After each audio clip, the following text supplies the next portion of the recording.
Hello and welcome to Two Mutables in a Pod. This podcast weaves our life experience with our love for astrology, alternative healing, and Black culture. My name is Mimi. And my name is Emily, and we are your hosts. And welcome to the Two Mutables in a Pod podcast. Hello and welcome to Mothering the Spirit with Mimi Makina, a Mother's Day special. This episode was recorded as one, but we've split it into two, so we've got a little bonus episode for you to listen to. Whilst recording this episode, we realised that there was just so much of my life story to cover. So we really hope you enjoy listening, especially from the astrology perspective, to see how astrology has weaved into my life and has given so much affirmation. Take care. Hello and welcome to episode 6. Today's episode is all about Mothering the Spirit with Mimi Makina. And in honour of Mother's Day, this episode seeks to shine a light on Mimi's personal story and explores some of the ways Mimi has been tending to her own garden. In her private practice and online, Mimi has been vocal about her mother wound, and this is a wound that we both share in common. For many of us who live without the warmth and the embrace of maternal love, celebratory days like Mother's Days can feel both isolating and uncomfortable. But in shining a light on Mimi's personal story, we hope to empower our listeners and help them release the unspoken shame that comes from living with this wound. If at any point you are triggered by this recording, please pause the recording and contact the Samaritans helpline, which is 116123, or visit www.mind.org.uk, need urgent help. One of the other things that came to me as a theme to explore was the voice which can no longer be suppressed. That was something that just like kept coming to me. I was like, you know what? It's coming to me for a reason. And as I looked at, as I've mentioned, there are so many things. God is my witness. If there was a way for me to include all the things I want to speak about, we'll be here till midnight. So I've had to sum it down and like summarize. But one of the things that really stood out to me was the in conjunction. Now, typically when I see an in conjunction in my chart, I skim over those aspects. I'm like, whatever. But something was drawing me to this particular in conjunction, which was the Chiron in Leo in conjunct your Capricorn moon. And as I investigated, researched, and read up a bit more, I realized that the in conjunction, also known as the quincunx aspect, is the 150-degree aspect. Now, some astrologers tend not to look at this aspect. Traditional ones, some modern ones might. It just depends on who you consult for your astrological reading. But one thing that I observed through my research and study was the fact that this aspect speaks to energies that kind of do not understand each other. For example, you might have the opposition, which is the 180-degree aspect, which are their polarizing energies, they are sister sign energies. There is a possibility to meet in the middle. You have the square, there might be tension, but through that tension, you might find resolution. You have, the trine, which speaks to harmonious and supportive energy. But with the in conjunction, there is almost a blending of two energies, two signs that don't really understand each other. Yeah. There is room for misunderstanding, miscommunication. And one comment that I saw as I was looking on Reddit, shout out Reddit because there's some wise souls on Reddit, there was one person who really explained it quite well and said that, it's an adaptable aspect. Like you have to be able to adapt. If both of these signs are not trying or not willing, at least to meet in the middle, to understand each other, it's going to be very hard for these energies to coincide and coexist with one another. And I think when you have your Chiron in Leo, which we spoke about in episode 1, which for you really is to do with the heart space, it's your emotions, it's your expression. And as I say, Leo being ruled by the sun, I think it is something that makes you feel alive. It is part of your vitality and your life force. And when you have that in conjunction, a misunderstanding with the moon, and the moon typically, again, in astrology can relate or symbolize the mother, the feminine, the maternal figures. When you have that sort of energy, and I think the repression of that energy in an aspect like that, it really made me feel as if that your story, your voice was muted in the home, not respected, but also suppressed. And that's why I go back to the title, The Voice Which Can No Longer Be Suppressed. although you experienced that in the home, and speaking about the story of Kyron, which I spoke about in episode 1, we realized that this was an incurable wound. This was lifelong, something that caused a lot of immense pain.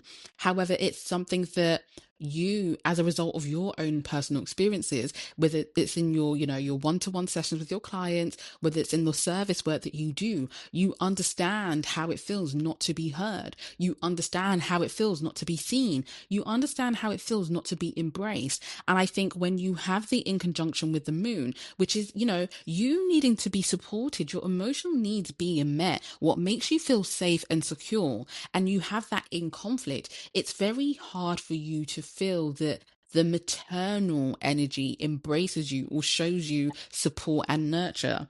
And I think because you have experienced that yourself, within your own life experiences, you are able to help others. You are able to be a pioneer. You're able to champion those who are also journeying through similar experiences where their voices are not being heard, where their voices are being curtailed and repressed. And what I wanted to also look at your Lilith in Aquarius too, because when I think about Lilith, I like to talk about the parts of the chart that are not really spoken about in modern discourse. I mean, some people do, but some people tend not to. And when you think about Lilith, one of the things that really comes to me is that it's that sacred rage. Like, it's the ability to be the room shaker, be the person who's going to spot out and say the thing that's uncomfortable. And when I think about Aquarius energy or Aquarian energy, to me, it speaks to the people who are here to really work towards the collective good. They are the change makers. They are the disruptors of society. They are what you might consider the rebels of society, but they're the people who are willing to talk about things that other people might want to sweep under the carpet, might want to brush under the carpet and not look at. It's a bit too loud for us to discuss. It's not really political for us to discuss. We're diplomatic. We can't touch that. We can't discuss that. And I think when you have your Lilith in Aquarius also making an in conjunction to the moon, so it's in conjunct the moon, I find that there's also that the themes of repression and suppression keep coming back through strong.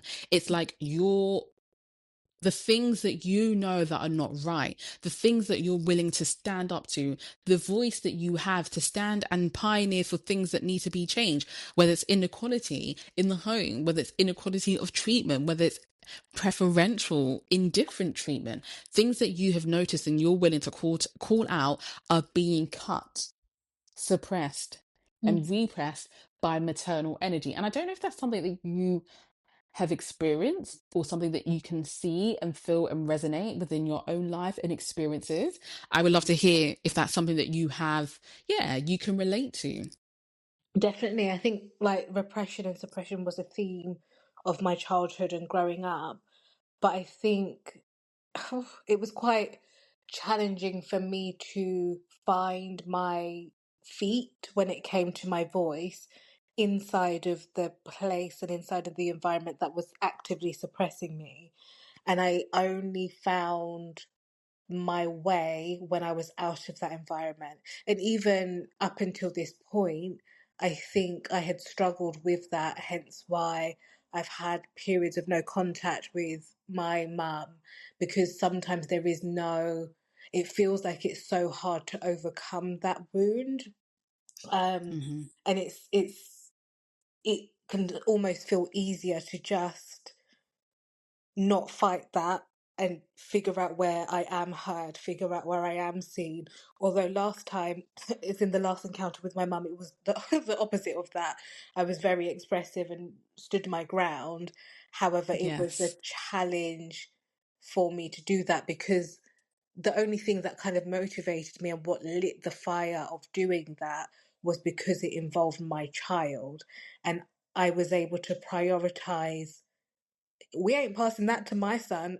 No way. Yes. And seeing him as his own human entity and identity linked to me but separate to me at the same time, that Hmm. gave me enough kind of ammunition to overcome that suppressed kind of young child in me, if that makes sense. But I think also it's interesting when you were talking about quincux or in conjunction, I was kind of feeling it as that a kind of energy where they don't see eye to eye unless, like Hmm. you said, they are able to find a way to work together. And Yeah. I can feel how that moon Chiron can carries that energy in terms of sometimes for me emotionally, I might want to retreat or I might want to stay quiet or I might find peace and solace through stillness or other things. Whereas the Chiron and Leo is saying, but that's not the way that we want to deal with it. We need to loud it. We need to get it out there. We need it to be expressed. It needs to be seen and given a Hmm. name. And that is something more so through the early parts of my healing journey that was quite a challenge to even understand, let alone do. Yes. um, yeah, yeah, I think that's it. And I think, it's very important that you've highlighted that even though we are having this conversation, we're not saying that the moment you realize and these things come into your awareness, you're going to get up and be able to do them, because it's a whole Mhm. different ball game putting this stuff Yeah, into practice. definitely. But I think the ability, like, when you were speaking about your boundary line for you was your son, and that's where you stood the ground and you were like, you know what, this can't happen and this can't continue to repeat itself with my son. I find that to be very much like Lilith in Leo, Lilith in Aquarius here, where it's Yeah, like, yeah, definitely. humanity, I'm going to protect the vulnerable, I'm going to protect the young, I'm going to protect the children, I'm going to protect my family. And I think, the very fact that yes, you have gone through periods where you've had no contact with your mother, even though in the earlier stages of your journey was hard for you to step into an action, these planetary energies have been assisting you to find your voice with the in conjunction aspect. I'm not saying that if you have this in a chart or if you have this in a synastry chart with somebody, it's all doom and gloom. I think there has to be a willingness on both ends, on both sides of the planetary aspect. And I think, as you mentioned, whilst your moon might just want to maybe turn a blind eye sometimes, or I don't want to say sweep things under the carpet as such, but maybe turn a blind eye.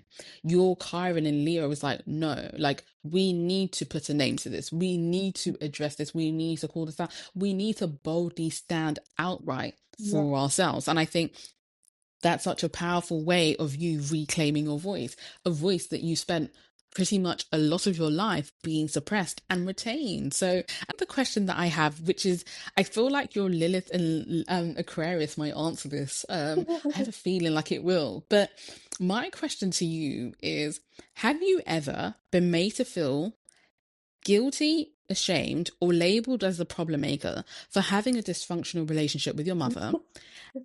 And did this judgment and shame come from family members and friends, or was this something that you inherited from societal expectations of what the mother-daughter relationship should look like? Both. Yeah. I think Okay. it's both actually. Definitely family, like 100% family and Hmm. um friends as well. Especially, and this is not to label anyone. I'm not saying that Yes. if you do this, that this means that you think XYZ. But my experience was my friends who were very religious and grew up in a church could not fathom that I would forsake my mother. Could not understand that I had even the slightest bit of pain to share about my experience with my mum. Um, Mm, and that was hard for me because I didn't grow up in a religious setting as such. Because yeah, I just didn't understand why people couldn't understand that my individual experience was saying this rather than the perceived or the imposed experience. So yeah, yes. it was definitely more friends, a small percentage of sorry, more so family, a small percentage of friends. But then when it came to me kind of looking to society and seeing how the mother is put on that pedestal, I couldn't quite connect to that, but I didn't care about the societal opinion. When it came to society, I was Yes. like, oh, well, fuck you. Like, you don't know about my experience. Like, two thumbs up, don't give a shit. Yes. But friends, family more so would affect me more so family because there was always this kind of uh, tinge of she's so ungrateful. Like she was born here, she had everything that she wanted in her life. How can she not speak to her mother? Type of attitude. Mm. Yeah, that affected me more than the other circumstances. Yeah, I think having your Lilith in Aquarius, whilst yes, you might be a rebel in your own cause, and yes, you might stand up to the unconventional, and you might put your middle fingers up and do what you need to do to tell people, I'm going to own my individual expression. I think it also hurts to know that family members Mm, who should have been holding space for you mm. were the first to outcast and point fingers at you. Yeah.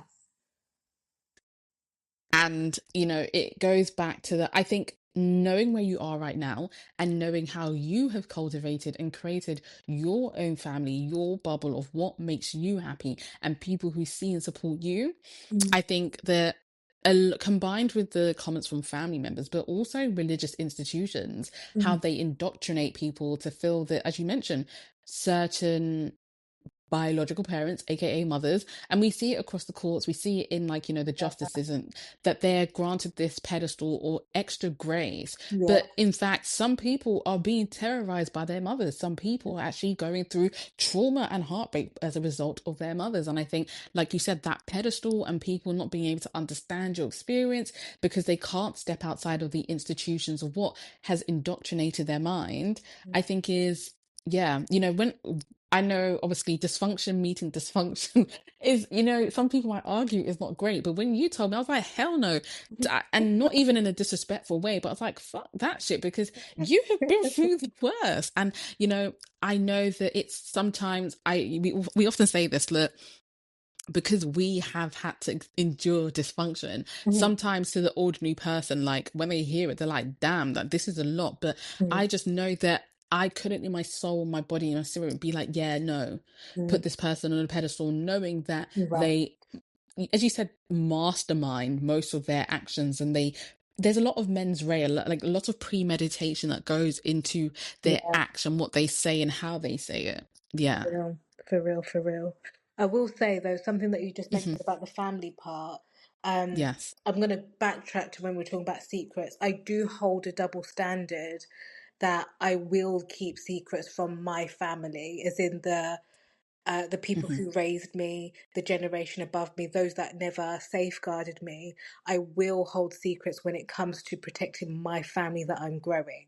And I feel no shame and no way about that, because if that generation didn't like check for me, look for me, then Yes. I don't care about holding secrets when it comes to building the generational wealth that I feel is needed for my family. It's double standard, but I stand by it.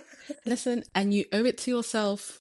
You owe it to yourself to safeguard yourself. And I am Yeah. all for people choosing, and we're never saying it's easy to cut out family members, or, there are moments in your life where you might think, oh, it'd actually be nice for this person to Mm, know what's going on in my life. But mm, as you said, if these people failed to safeguard you when you needed to be safeguarded, oh, hell no. You mm, need to do whatever you need to do to protect yourself and the family that you're growing and cultivating. mm, for real. So, I mean, we have gone through a lot, and this brings us to the last part of, this analysis, but also I think it's been a mixture of everything. It's been a conversation, it's been some astro, and it's been some personal story going on here. But one thing that I couldn't not come back to was the title of this episode, which is Mother in the Spirit and Rewriting the Script.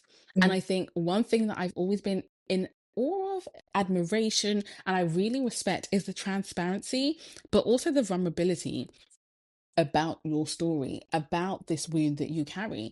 And I think, be it through your writing or your podcast, there is something that has always stuck with me, even in our personal conversations, that nobody can hurt you as much as your mother has. And like, that mm, to me is such a profound statement to say, because it's like before anybody else would have even got their foot in the door to even attempt to hurt you, the person who birthed you into this world was the first person mm, to do so. And I think that mm, shows how visceral the pain is. mm, But when I find and I investigate and I search and I feel my way through your chart, one of the things that I keep coming back to is that your sacred expression, And the ability to rewrite your story is your antidote to your own personal healing. Mm. And I think I've seen this through the works that you shared online and also in the private conversations that we've had. And one of the aspects for me that really hones into this is your, again, I keep coming back to the ascendant because your ascendant is doing things in your chart, baby girl. But your ascendant trining your Capricorn moon, it's like two of these powerful luminaries are holding and supporting you. Yeah. Yes, you would have gone through periods where it's like you haven't been held, you haven't been nurtured by the maternal, you haven't been sorted, you haven't been supported, you haven't been seen, but you have the sun, you have the moon holding you together and saying that we believe in you.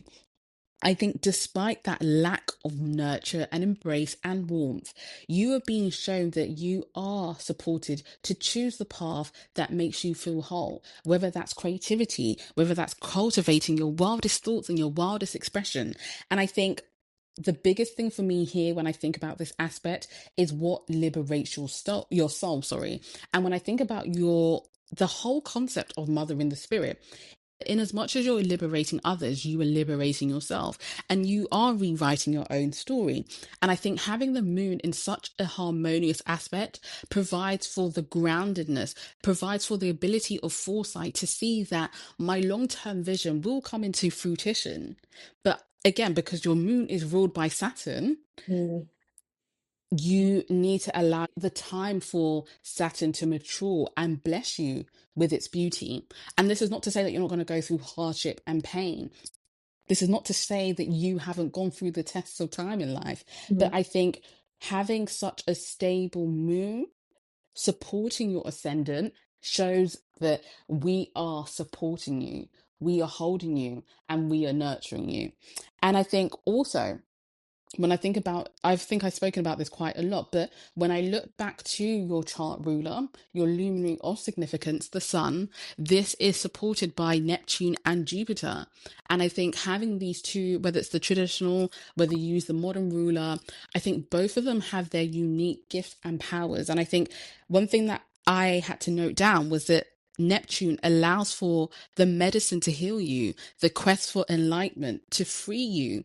And I believe that these energies coming together is helping you, I want to say, not cancel out, but silence, Mhm. learning how to streamline out the voices that cause doubt, that cause you to question your decisions when it comes to yourself. Because as you noted, you aren't like this in your service work that you do with other people. But when it comes to yourself, the self, the ascendant, the first house, this is where those internal voices, those external voices from other people, key influences, aka being your mother, filtering into your body. And I think, being able to give yourself and grant yourself the opportunity and leaning onto the powers of Jupiter and Neptune can really help and liberate your soul and help you rewrite your story. And I see that, like, through the writing you share, you're very transparent, but it's very mystical, it's very artsy, like, and how you write isn't just like, hi, I'm going to the bookstore today and I want to buy a book. Like, you include the details, you include the wit,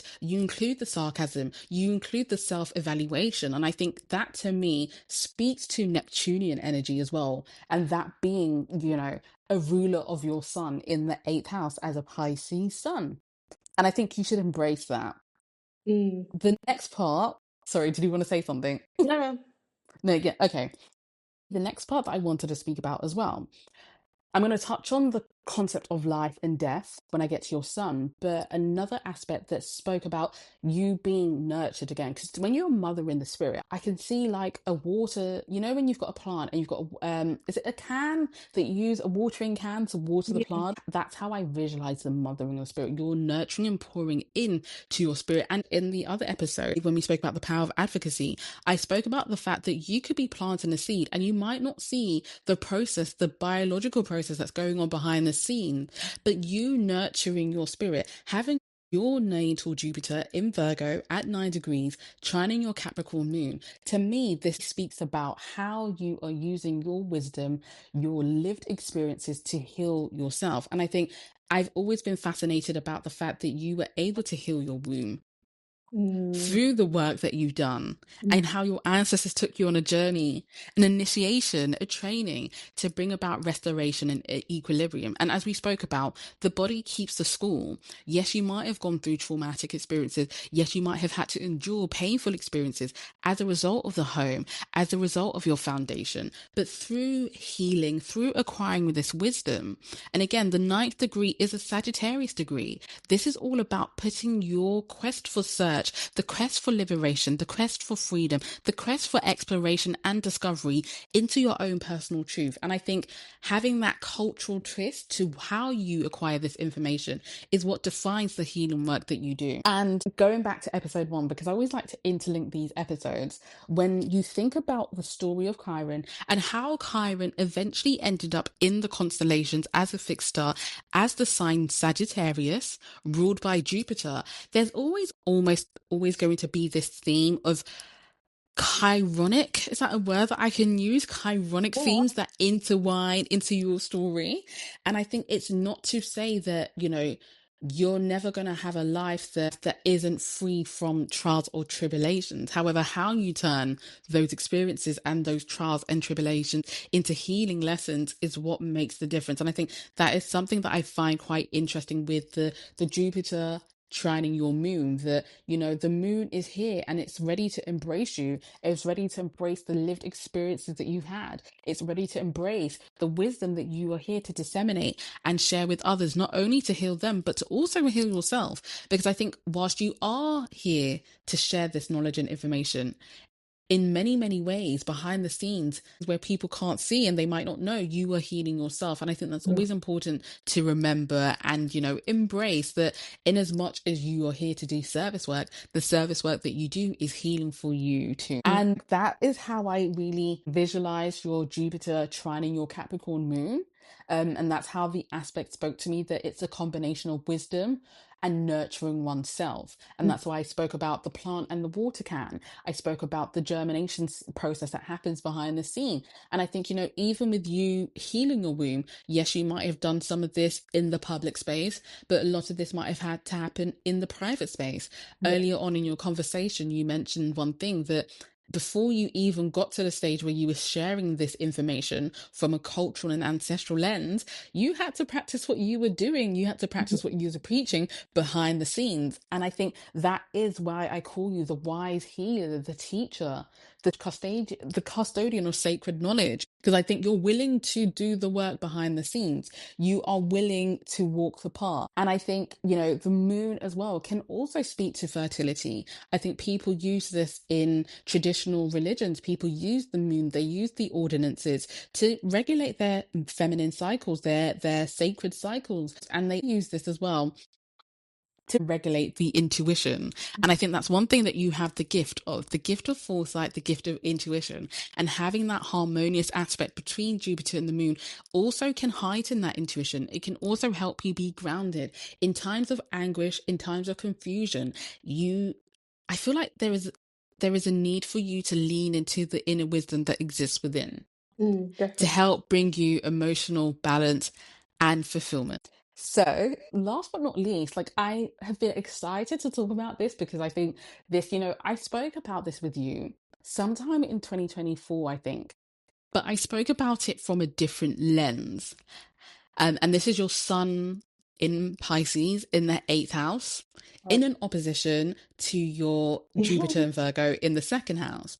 And I think I spoke about this from the lens of like some of the partnerships. I think that was I tracing back, trying to, like, my brain does this weird thing where it tries to like look at the visual screenshots in my head, but it was along those lines. However, one thing I want to speak about in relation to rewriting your story is that, how we spoke about you have walked through the path of life and death.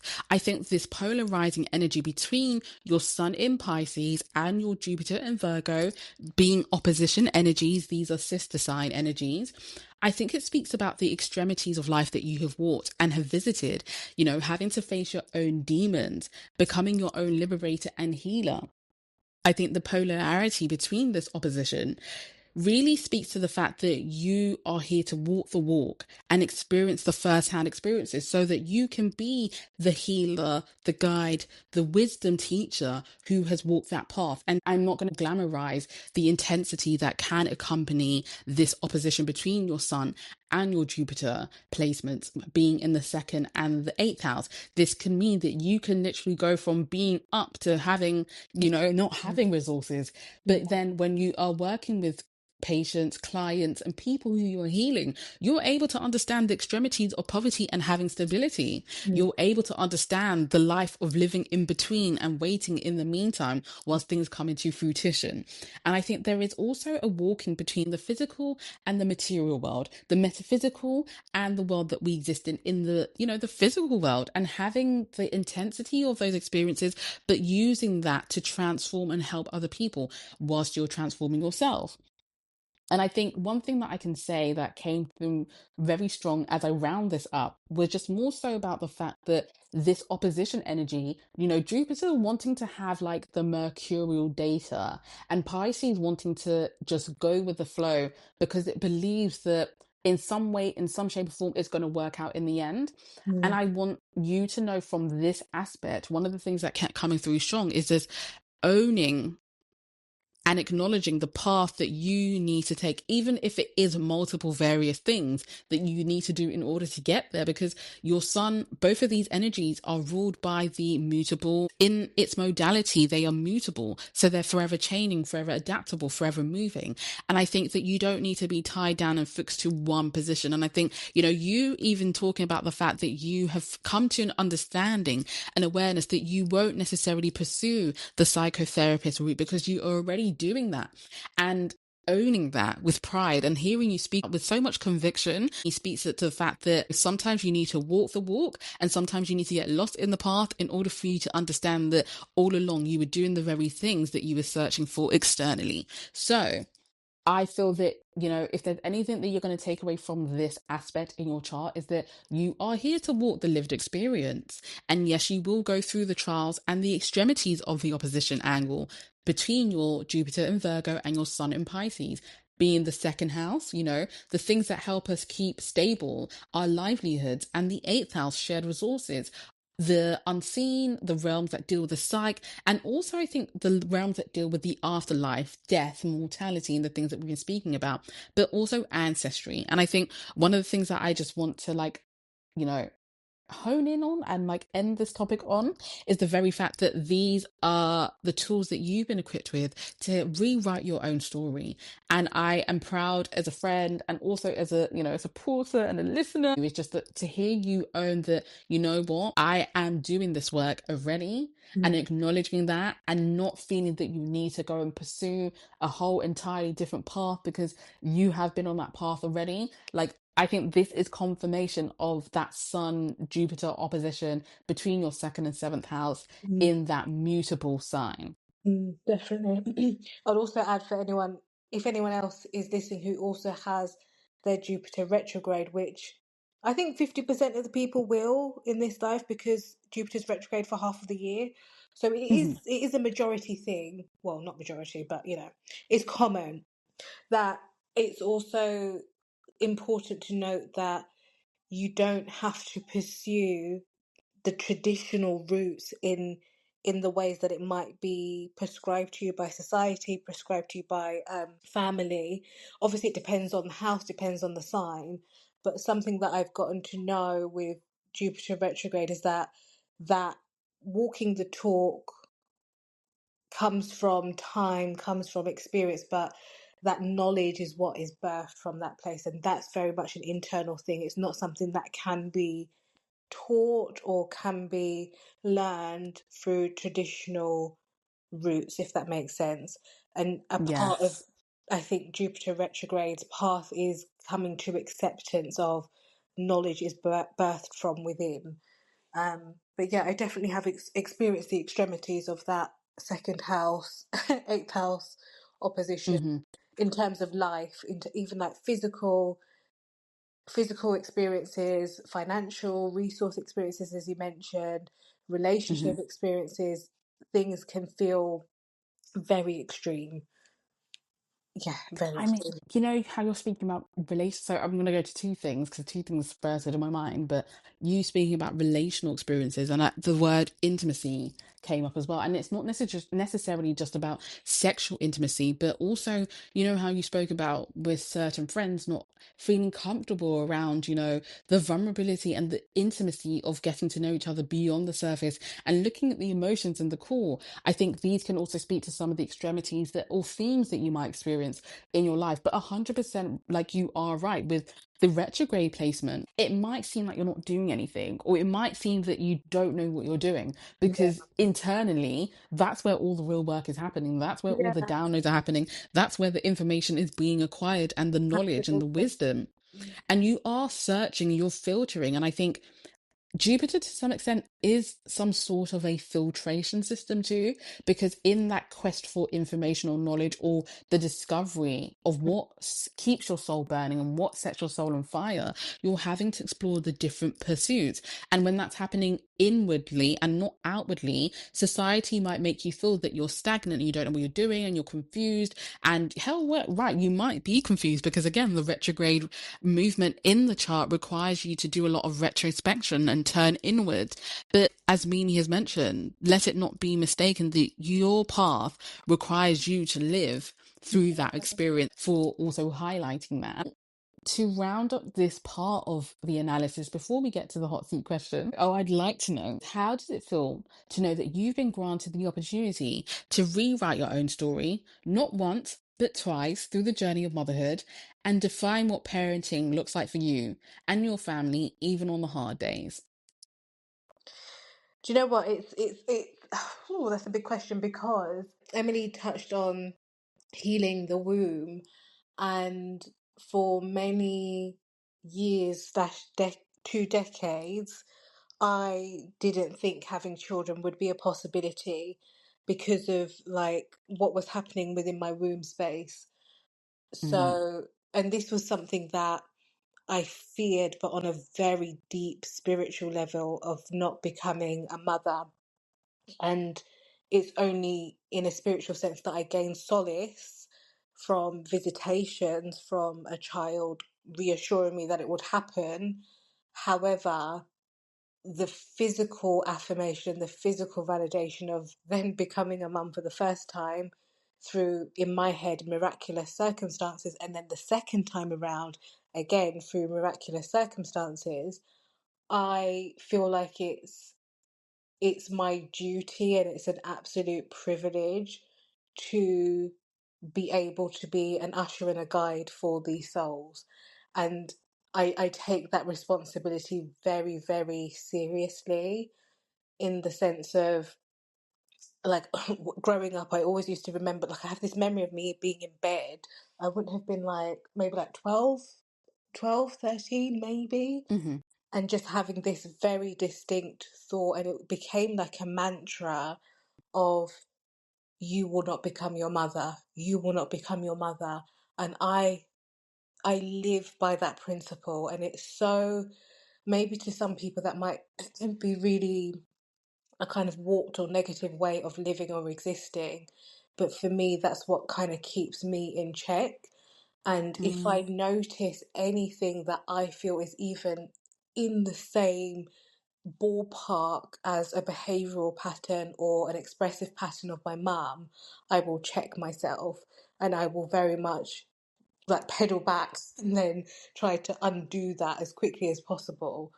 Um, so for me, it's just something that I take very seriously, and again, I'm very grateful to astrology because I have knowledge and I have access to a tool that helps me understand my child. I can't say children yet because I don't know. yeah, I don't know my future impending future daughter's chart, but it's something that helps me as like a backup tool, backup as in secondary to my intuition. So yeah, I yes. think that makes sense. It does make sense. I think one thing that I like is the very fact that To hell with, well, anyway, I'm gonna calm down. But to hell to the people who think that you saying you won't become anything like your mother is a bit of an extreme thing, given what you've gone through. I think it's actually a positive mantra. But Mm, not to dwell on that, what I want to say is that even though you were still navigating the journey of motherhood and you were still learning and unlearning things, one thing that I like is your transparency, is that sometimes when you do find yourself acting in ways that could mirror or emulate how your mother might act, you check yourself and mm, you go back to the drawing board and you start again. And I think that's encouraging for people who might be listening who are mothers or who desire to become mothers. It's not that you're going to drop everything that you've learned, because at the end of the day, this is somebody that you might have lived with for a very long time. These are behaviors that you might have seen, absorbed, or just been in close proximity to. And it doesn't matter that, you're not expected to learn overnight and unlearn the ways that you've been taught. I think it's a process. It's a journey. yeah. And nobody arrives at one destination just in one go. So I think it's encouraging to know that it is something that you still work very hard at. I was going to say you give yourself grace, but sometimes I feel like you can be quite hard on yourself. And Yeah, definitely. I think, as you said, not wanting to be anything like your mother can be that reminder that weighs heavy. And I Mm. think sometimes it permits you from allowing to to make mistakes sometimes. Oh, definitely. And even Hmm. though I said that statement, realistically, I'm thinking of one isolated incident Hmm. where I thought to myself, fuck, my mum would have done the exact same thing. Out of the 3 years of my son's life, I'm talking about one incident. But yet in my Yes. brain, I'm like, that was really bad. Like, I can't not I can't shake that incident because it was recent, but I can't, it was just such a visceral experience for me when I Yes. realized, and I was like, wow, my mum would have done the exact same thing.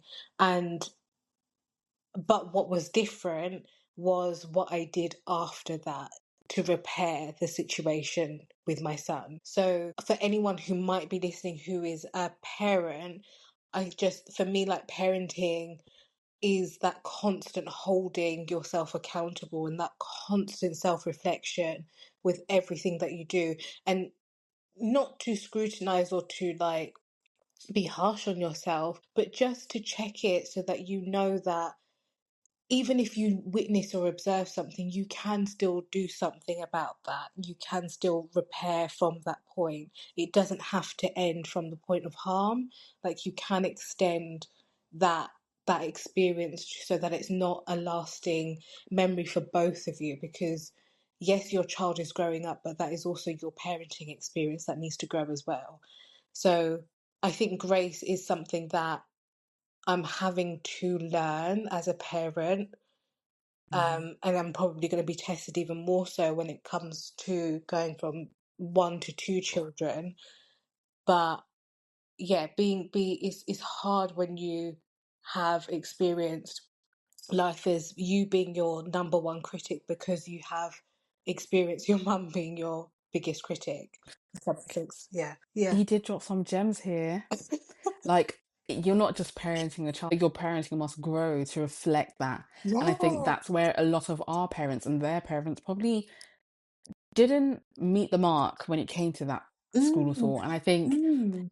as we evolve and we grow, a lot of us in our generation and generations that are younger than us, I think people are making conscious efforts not to repeat cycles that they've had to endure. And I think that's a really positive gem that you dropped, that, you know what? Yes, it might be harder when you are coming from a place where there is that inner critic that you've inherited as a result of your primary caregiver being that person to criticize you in the first place. However, there is a chance for you to repair. Yeah, It doesn't have to end in just harm. yeah. That memory doesn't have to just end in, okay, so and so did this last action and that was it. You can repair, and there is grace and there is room to repair.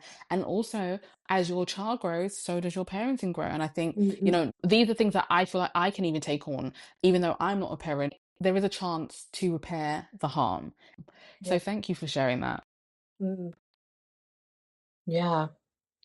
Deep. Guys, today has been, I think I prefaced this, but I did say that this episode will be slightly longer. And I think I'm glad that you've really not held back. And I love the fact that you came in here. I was a bit, on edge. I was like, how is this going to go? Because you didn't see this, like, you didn't see what I was doing. You didn't know, you had no awareness of where this would go and the direction that I've taken this. But thank you for trusting the vision. And I think, and there is a lot that you have shared, and I know that in the months and the years to come, there's even more that you will share in regards to this. But I think, and this title coming to your spirit, Mother in the Spirit, I think it's very intentional, and I think it's something that I want you to hold on to as you develop in your parenting journey. And I think, one of the things that I would like to round up this episode with is the hot seat question. And it is in relation to, mothering the spirit. And Mm. because I'm intrigued about this. And I also, I remember in the earlier stages when this idea and this revelation came to you, it was very specific. It was very Mhm, precise. Like there was no room for confusion, no room for doubt. mhm. And my question is, how can someone listening to this episode who also shares the same wound that we both share, the mother wound, tend to their own garden and mother their spirit? Do you know what?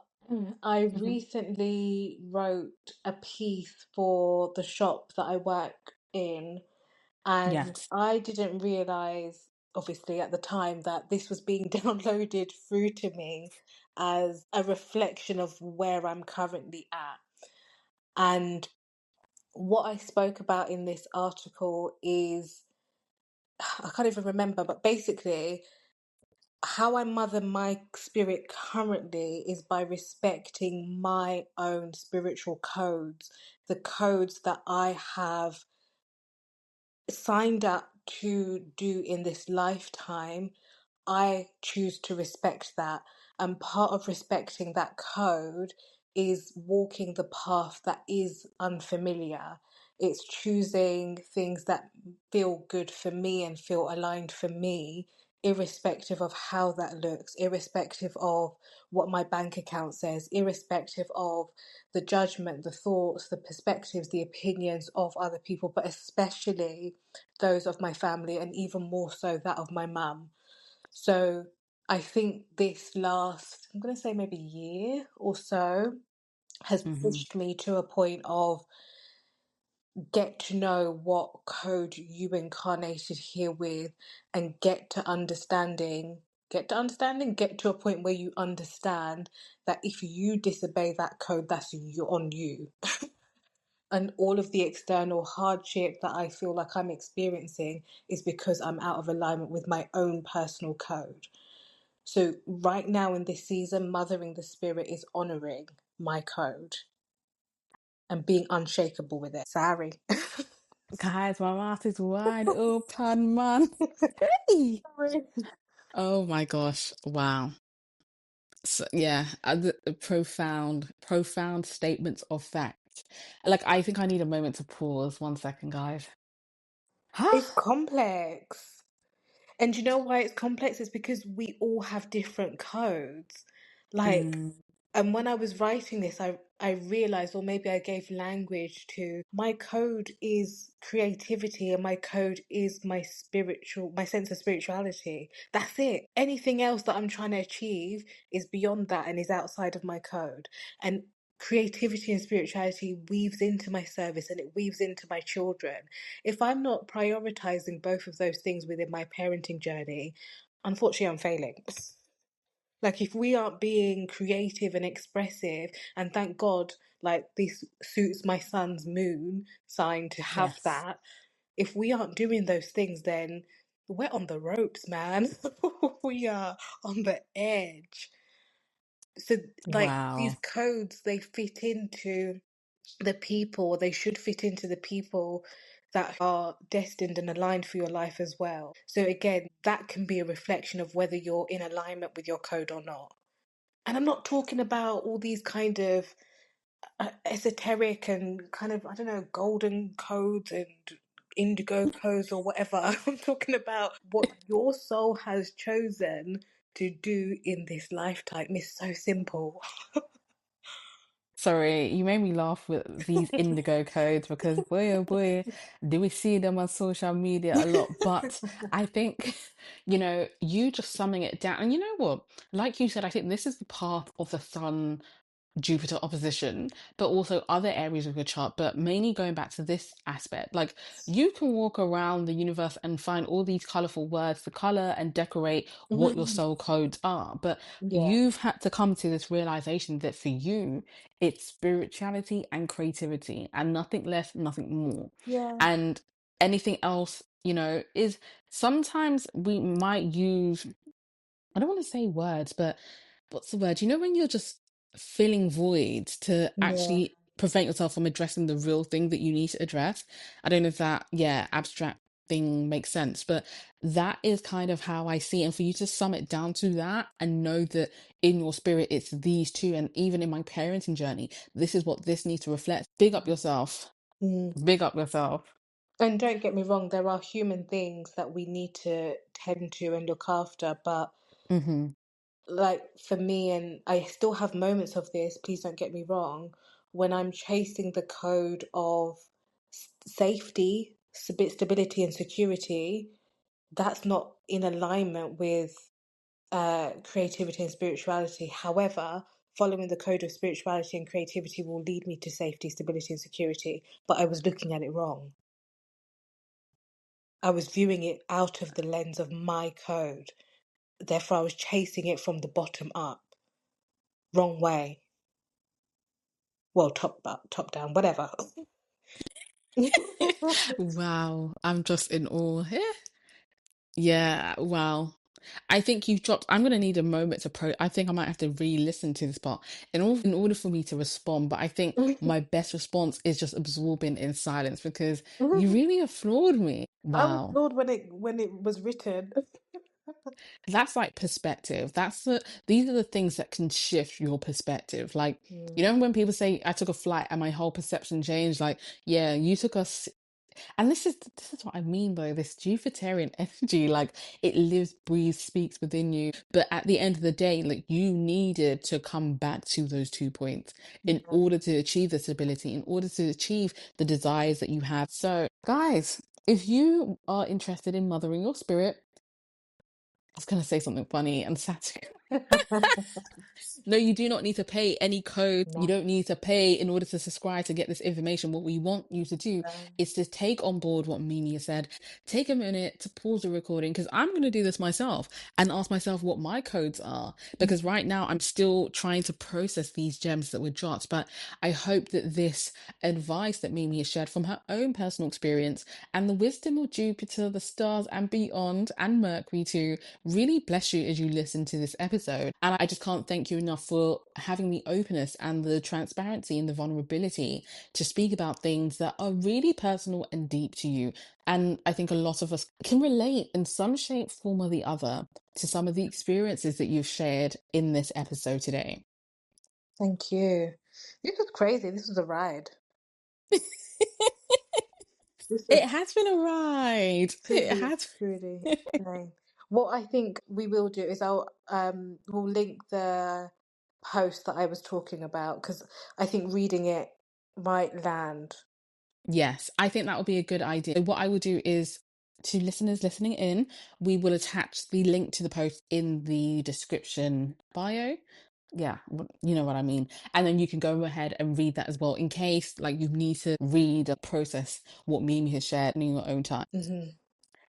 Perfect. So this does bring the episode to a close. As Mimi has mentioned, it's been a ride, but nonetheless, the aim and the game of what we do here at Two Mutables in a Pod is to really inform, educate, and empower. And I hope that if you are somebody who struggles embracing or acknowledging your mother wound and still don't know how to process it, hopefully this episode gives you some sort of inspiration and, a quest to search deeper beyond the surface and really investigate how you can transform your own personal healing, but also work with your codes and your personal story. So thank you so much for listening to episode 6, and we'll see you in the next episode. Bye for now.